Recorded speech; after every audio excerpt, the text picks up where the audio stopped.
It's time to get to that final trade of the day. Alan Knuckman, a pro trader at Agora Financial, is on deck for us. Hello to you, Alan. What are your thoughts on the market? You have been a super bull. Hello, Angie. We called it. It was a November to remember. So what a blast off in stocks. So we sold most of our positions, sold too soon, but still made some solid money there. So our current plays are limited right now. We've got all about Apple. We've talked about Apple. Apple's still 10% off its highs, but it did break out yesterday and went above the 122 level. So if it can take out 125 and change, then it could attack that tip top. So we're closing in right now on a 50% gain on half our position in Apple. So we'll see what happens in the next couple sessions. Twitter also had a big bounce. Let's see if it can fill in the gaps up above at 48 and then at 50. So we're in good shape there. Also, we've got FireEye. That's a January option. Plenty of time to see that push above that resistance at 16 or so. All right, let's talk about our trade trigger for this week. Our trade trigger for this week is Webio. Webio, go, go.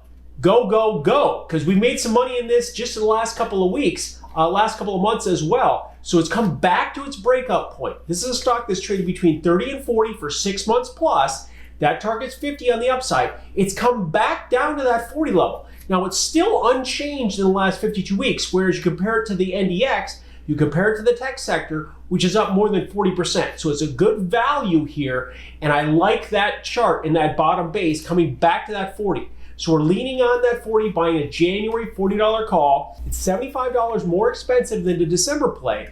It's a little bit more time than we may need, but it's always better to have more time.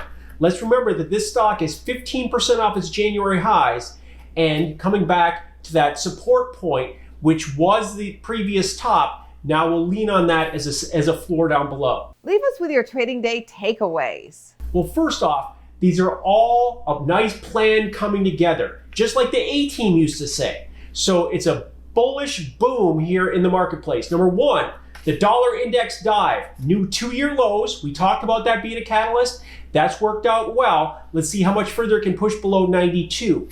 Number two, the vol fall. The VIX is broken below 20. We're talking about how that was a super support level. So that's extremely, extremely bullish. Let's remember that the lows back in February last year, January and February, were down at the 11 level. So there's a lot more downside in the VIX, meaning more upside in stocks. And number three, this S&P surge. Now this new high in this breakout of 3,600, its first stop is 4,000. So we're following our plan that's been very successful. We identify, we execute, we manage, and then we want to maximize the trend. And then repeat. Always a pleasure, Alan. Thank you. Thank you. For more Business First AM, check us out on social media. We're on Facebook, YouTube, and Twitter. And go to businessfirstam.com for where to see our show on TV.